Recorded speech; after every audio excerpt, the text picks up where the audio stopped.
What is going on, viewers of YouTube? Sunspot here, guys. My review of the NECA 7-inch Bishop Queen Attack version action figure. As per usual, I do want to highlight the packaging. It is a little bit different this time. This is the Aliens packaging by James Cameron. You can tell it does say Aliens at the top. Have this nice background of some kind of ship. This is where you would see the figure inside with all his accessories. It does say Bishop Queen Attack and not to choke on his head. Sides of the box have this really nice image of the Bishop, and what is that at the background? I think that is the Queen Alien, or at least part of her. Does have this nice diorama, which we will never get because NECA doesn't sell that, which makes us depressed. Another side shows his accessory, which is the egg and the phase hugger. Back of the box shows you who else is in the wave. We do have Bishop, the Ripley, which I did not pick up yet, and the other two aliens from the Genocide line. This really nice image of Bishop on the floor spewing his guts out. And here's a biography of the character. If you'd like to pause and read that now, you can. As for the figure himself, this guy is interesting.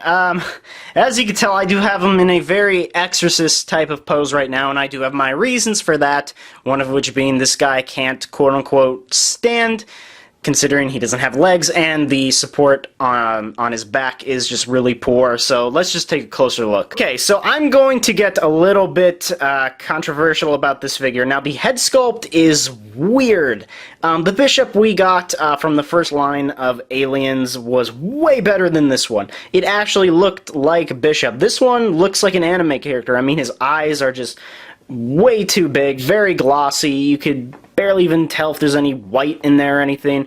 His face, I meant, you know, all his blood, I guess the milk stuff on his face is, you know, it's well sculpted. It's not just painted on, it's actually sculpted on. All his little folds in the skin and everything are sculpted on. The paint is really nice, just that he doesn't look like Bishop. He just looks like some kind of robot. I'm giving you guys a 360. You know, his hair is sculpted very nicely, all the strands and everything. It's kind of messy, which is cool, whereas the previous one had just very straight, common hair. So the face is meh. I think they could have done better, at least just reuse the sculpt from the other one. You can't really do that considering this one, his mouth is open and stuff. He looks terrified, which he should be because he has no legs. As for the rest of the figure, it is really nicely sculpted. Unlike the actual head sculpt, this has an enormous amount of detail and looks accurate to the film. You can tell all his blood and guts in there with all those not test tubes, just tubes and stuff. It's just really nicely sculpted. I really like the glossy effect they used for it, and I don't know, for some reason when I got the figure I thought you could pull this entire section out, but I guess you can't. This kind of bothers me how the coat is just flopping all over the place, a little bit too far.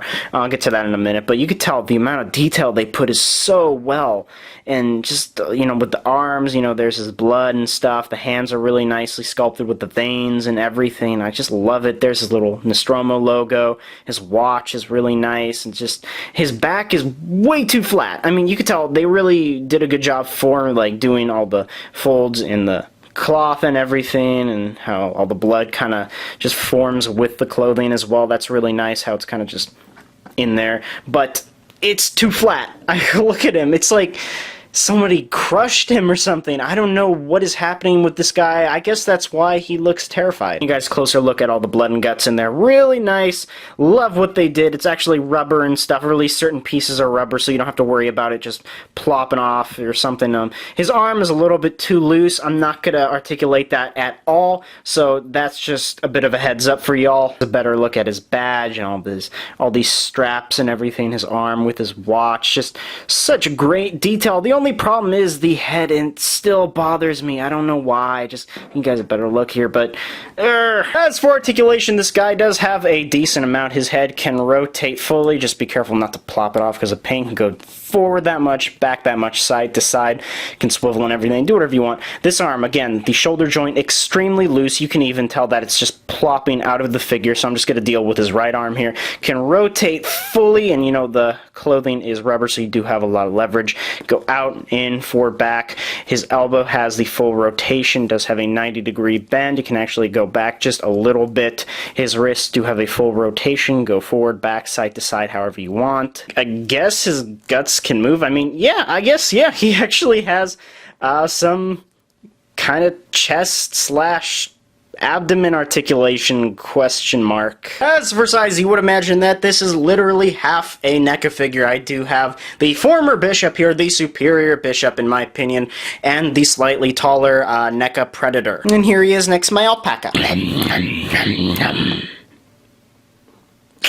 Head sculpts here with the previous bishop. You could tell that this one's just better. It is just so much better. You could tell that the eyes on this one way too big.